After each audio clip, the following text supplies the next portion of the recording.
और वहीं उत्तर प्रदेश की अगर हम बात करेंगे, उत्तर प्रदेश के मुख्यमंत्री योगी आदित्यनाथ के बयान पर सियासी घमासान छिड़ गया है।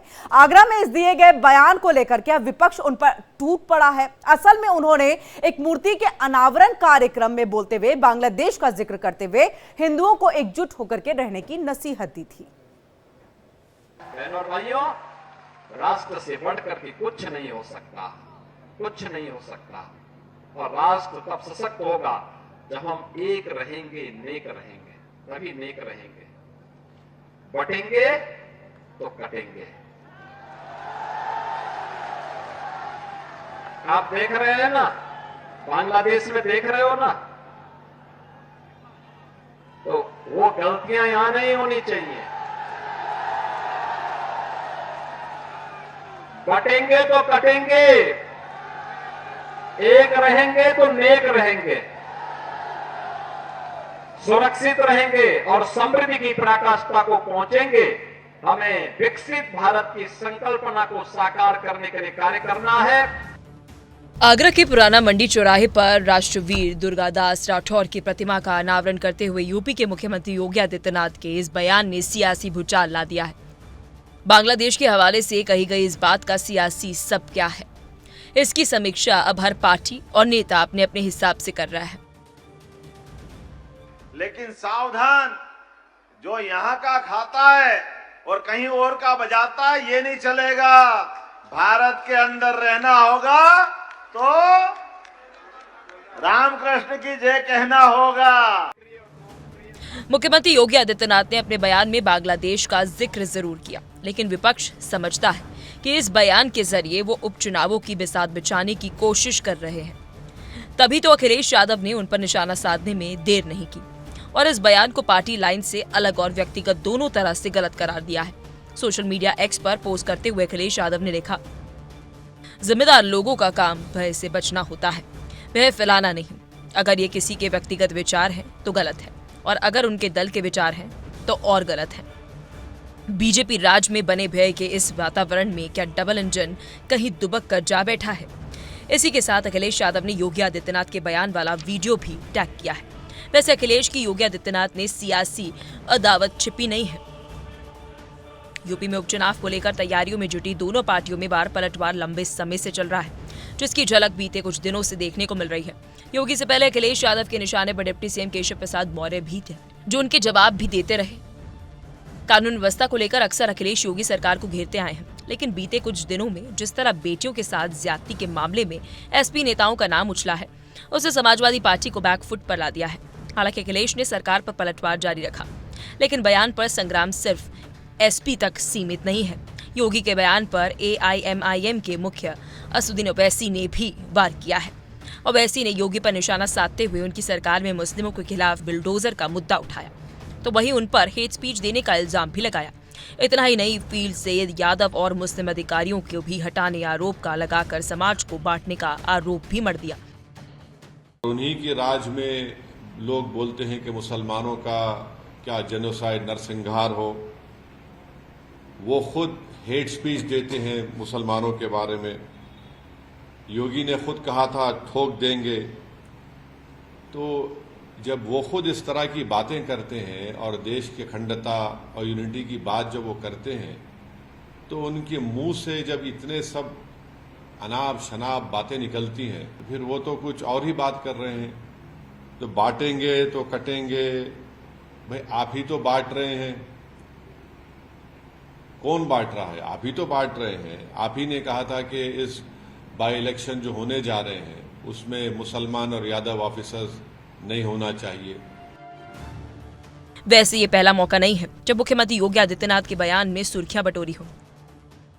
असलियत ये है कि चाहे वो मध्य प्रदेश के मुख्यमंत्री हों, जिन्होंने बगल वाले उत्तर प्रदेश से बुलडोजर चलाना सीख लिया है, या योगी आदित्यनाथ हों, ये सब ढोंगी हिंदू हैं। क्योंकि हिंदू धर्म में आस्था, प्रेम, विश्वास और सबसे ज्यादा शांति की बात होती है, और जो हिंदू धर्म में शांति को भंग करता है वो ढोंगी हिंदू है, वो हिंदू धर्म के खिलाफ है। इससे पहले भी कई मौके आए हैं जब मुख्यमंत्री योगी आदित्यनाथ के बयान ने सियासी गलियारों में न केवल सुर्खियां बटोरी है, बल्कि बहस का मुद्दा भी बना है। Bureau report, India daily. और अब बात गुजरात की करेंगे। गुजरात में एक बार फिर आसमान से कयामत बरसी है। गुजरात के कई जिले पानी पानी हो चुके हैं।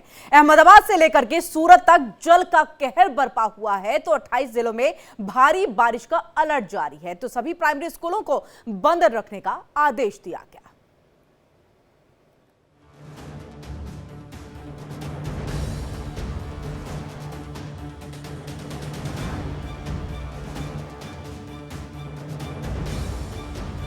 गुजरात का बुरा हाल, आफत काल।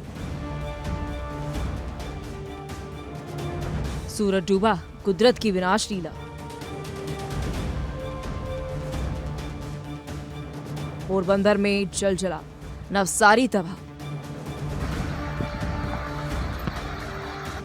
सड़कें समंदर, पानी घरों के अंदर।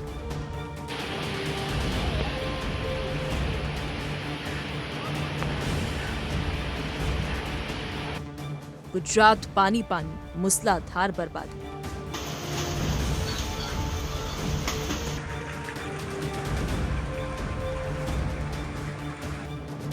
गुजरात सैलाब की घमासान से जूझ रहा है। शहर से लेकर गांव तक बादल फाड़ तबाही का शोर है।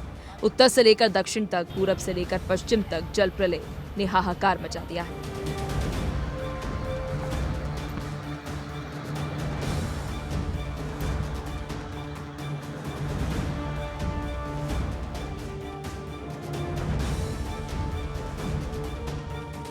सबसे पहले बात गुजरात के अहमदाबाद की। गुजरात में बादलों का रौद्र रूप ऐसा है कि बारिश के सारे रिकॉर्ड टूट गए हैं। अहमदाबाद की तस्वीरें दिल दहला देने वाली हैं।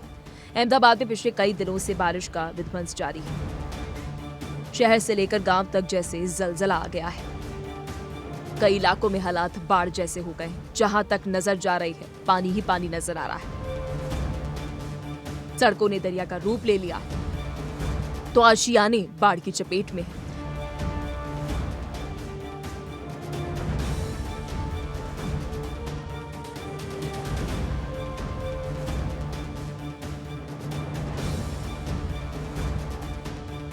भीषण बारिश के बाद से जल भराव हो गया है। निचले इलाके पानी में डूब गए हैं।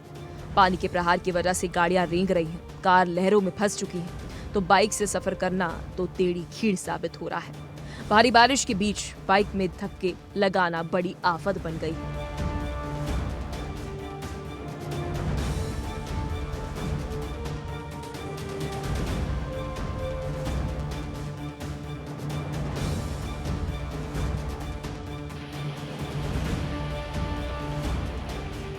गुजरात के वलसाड में भी जैसे जल कर्फ्यू लग गया है। शहरों कस्बों में 3 से 4 फीट तक पानी भरा है।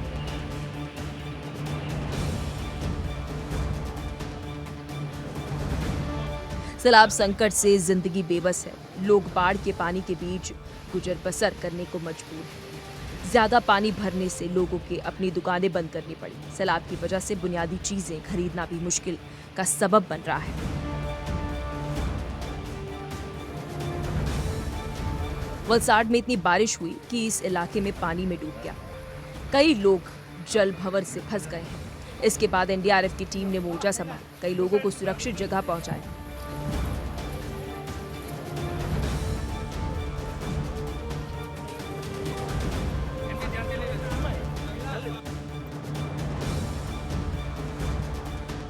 साबरकांठा की तस्वीर रोंगटे खड़े कर देने वाली है। लहरों के बीचों बीच एक कार फंसी हुई है।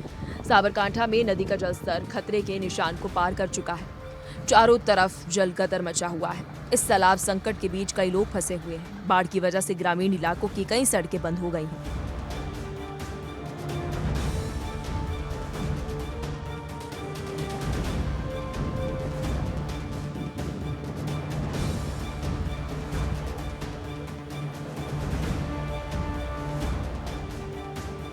सूरत में पिछले कई दिनों से मूसलाधार बारिश हो रही है। सूरत में भारी बारिश का रेड अलर्ट जारी हो चुका है।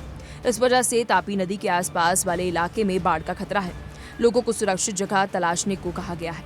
इस सैलाब संकट का सीधा असर जन्माष्टमी के कार्यक्रम पर पड़ा।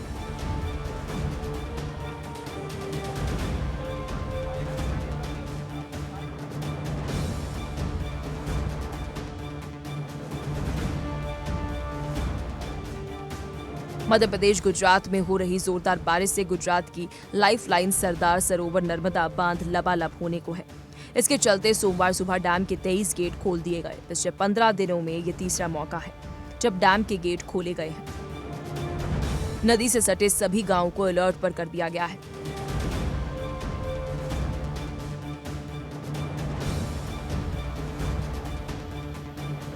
गुजरात के केड़ा की तस्वीरें चिंता बढ़ाने वाली है। लग रहा है कि मानो मॉनसून सब कुछ डुबोकर ही दम लेगा।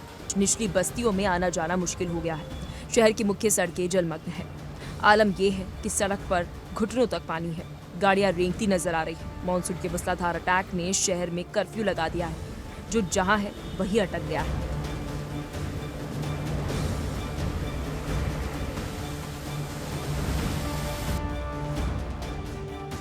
कुल मिलाकर कुदरत के क्रोध ने इंसानियत को कांपने पर मजबूर कर दिया है। गुजरात में अगले आदेश तक प्राइमरी स्कूल को बंद रखने के आदेश है। साथ ही बाढ़ को देखते हुए एहतियात बरतने को कहा गया है ताकि किसी भी बड़ी मुसीबत को न्योता ना मिले। Bureau report, India day.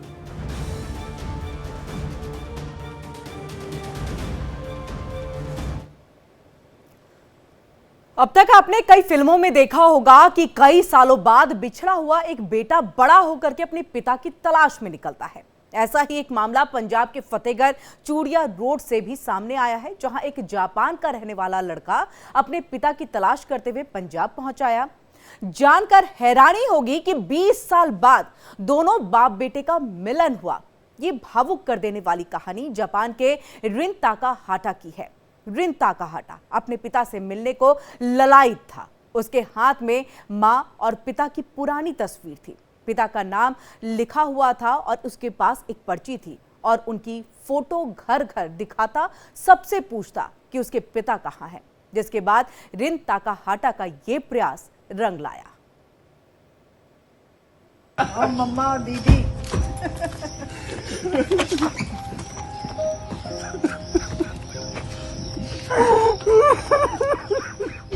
ये एक बिछड़े हुए पिता का अपने बेटे से मिलन है।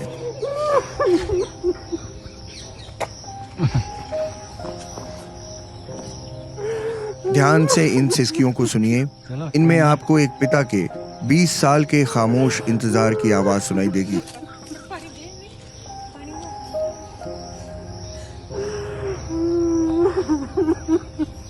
चलो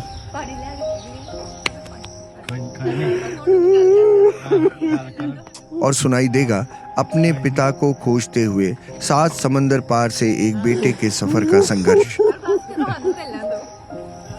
चलो कोई देखो किया 45 बरस के सुखपाल की जुबान जैसे हलक में अटक गई है। चलो कोई ना। रोने की बस एक आवाज उनके गले से आ रही है। उनके पास बोलचाल की कोई भाषा नहीं है। चलो कोई नहीं। कोई नहीं।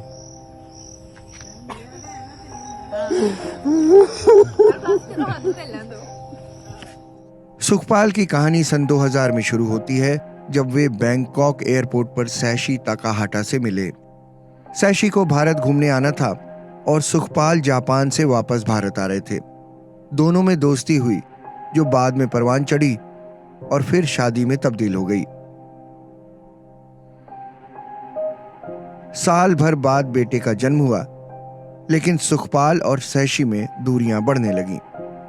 आखिरकार दोनों ने अलग होने का फैसला किया और सुखपाल बेटे के जन्म के 1 बरस के भीतर ही वापस भारत आ गए। सुखपाल वापस तो आ गए, दूसरी शादी भी कर ली, लेकिन बेटे की याद में घुलते रहे। पत्नी से जब अपना दुख साझा किया तो उसने भी सुखपाल का हौसला बढ़ाया और कहा कि एक दिन उसकी मुलाकात उसके बेटे से जरूर होगी। ਤੇ ਮੈਨੂੰ ਮੈਰਿਜ ਬਾਰੇ ਦੱਸਿਆ ਸੀ ਕਿ ਇਹਨਾਂ ਦੀ ਮੈਰਿਜ ਹੋਈ ਹੈ, ਬਟ ਮੈਨੂੰ ਇਹ ਨਹੀਂ ਸੀ ਪਤਾ ਕਿ ਇਹਨਾਂ ਦਾ ਬੇਟਾ ਵੀ ਆ। ਇਹ ਫਿਰ ਹੌਲੀ ਹੌਲੀ ਜਦੋਂ ਇਹਨਾਂ ਨੇ ਮੈਂ ਇਹਨਾਂ ਨੂੰ ਪੁੱਛਿਆ, ਇਹ ਮਤਲਬ ਕਿ ਟੈਨਸ਼ਨ ਲੈਂਦੇ ਸੀ, ਕੋਸ਼ਿਸ਼ ਪਾਉਂਦੇ ਸੀ ਮੇਰੇ ਕੋਲ, ਤੇ ਮੈਂ ਇਹਨਾਂ ਨੂੰ ਪੁੱਛਿਆ ਤੇ ਕਹਿੰਦੇ ਕਿ ਮੇਰਾ ਇੱਕ ਬੇਟਾ ਸੀ ਜਾਪਾਨ। ਫਿਰ ਮਤਲਬ ਉਸ ਤੋਂ ਬਾਅਦ ਮੈਂ ਹੌਲੀ ਹੌਲੀ ਅਰਦਾਸਾਂ ਕਰਨੀਆਂ ਸ਼ੁਰੂ ਕੀਤੀਆਂ ਕਿ ਇਹ ਟੈਨਸ਼ਨ ਲੈਂਦੇ ਸੀ कि बेटा साडा वापस आ जाए। ਤੇ ਅਚਾਨਕ ਰੱਖੜੀ ਵਾਲੇ ਦਿਨ ਇੱਕ ਇਸ ਤਰ੍ਹਾਂ ਦਾ ਚਮਤਕਾਰ ਹੀ ਹੋਇਆ ਕਿ ਸਾਨੂੰ ਇਹ ਬੇਟਾ ਵਾਪਸ ਮਿਲਿਆ ਤੇ ਬੜੀ ਖੁਸ਼ੀ ਹੋਈ ਆ। बेटे लिन को पिता को खोजने की धुन तब सवार हुई जब अपने कॉलेज के एक असाइनमेंट में उसे फैमिली ट्री बनाने को मिला। वो अपनी माँ की तरफ के सभी रिश्तेदारों को तो जानता था, पिता के परिवार के किसी भी सदस्य को नहीं जानता था। फिर क्या था, पिता को खोजने निकला लिन अमृतसर आ पहुंचा। पिता की पहचान के लिए उसके पास सुखपाल की कुछ वो तस्वीरें थीं जो उसे अपनी माँ से मिली थीं। लिन इन्हीं तस्वीरों को हर गली और नुक्कड़ पर लोगों को दिखाता था और पूछता था कि क्या वे इस शख्स को जानते हैं। उसे पता था कि उसकी ये तलाश लंबी हो सकती है, लेकिन इसके अलावा उसके पास कोई दूसरा रास्ता भी नहीं था। आखिर मेहनत रंग लाई और एक दिन पास के गांव के किसी व्यक्ति ने सुखपाल के किसी दोस्त को उस फोटो में पहचान लिया। बेटे की तलाश को आखिर एक मंजिल मिली और लिन को उस घर का पता मिल गया जो उसके पिता का था। कोई ना।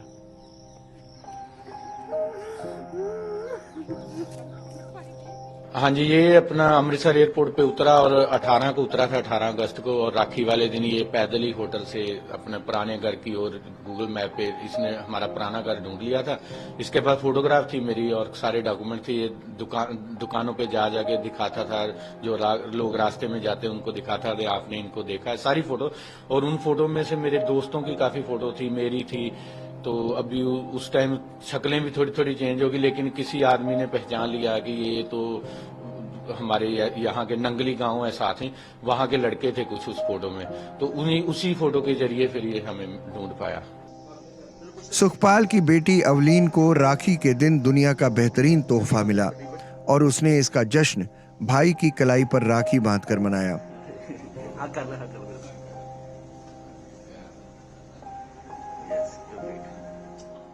बाप बेटे की रुला देने वाली ये कहानी आपने सुनी, कोई ना।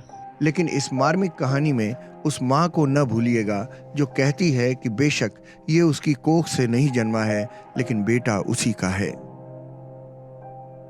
बड़ा खुश है कि मेरा दिल नहीं करता कि हुणे वापस जावे।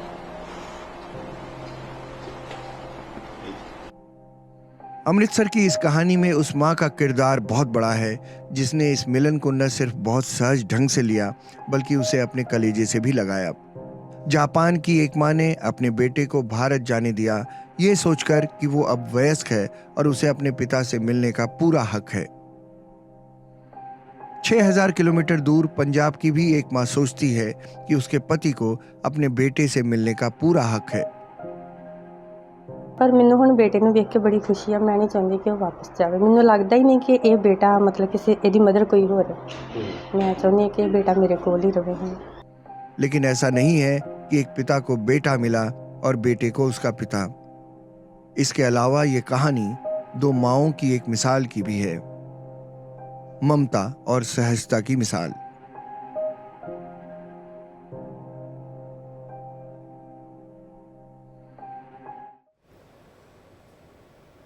और चलिए खबरों में आगे बढ़ते हैं। किसानों को लेकर के बयान देने पर बीजेपी सांसद कंगना रनौत की मुश्किलें लगातार बढ़ती जा रही है।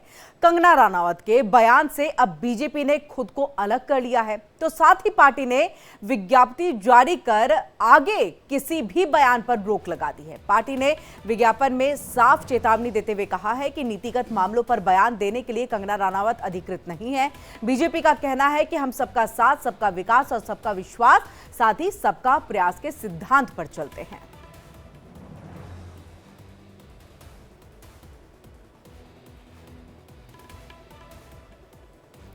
तो आपको बता दें कि बीजेपी की सांसद कंगना रनावत ने किसानों पर जो बयान दिया वो लगातार सुर्खियों में है, जिसकी वजह से उनकी मुश्किलें बढ़ गई हैं। बीजेपी ने अपने आप को इस बयान से अलग कर लिया है और साथ ही एक विज्ञापन जारी कर उन्होंने ये बयान दे दिया है कि ये कुछ भी कहे, इनके बयान अधिकृत नहीं होंगे क्योंकि ये किसी भी तरह से अधिकृत नहीं है और बीजेपी के इनके बयानों से कोई लेना देना नहीं है। बीजेपी हमेशा सबका साथ, सबका विकास और सबका विश्वास का प्रयास के सिद्धांत पर चलती है।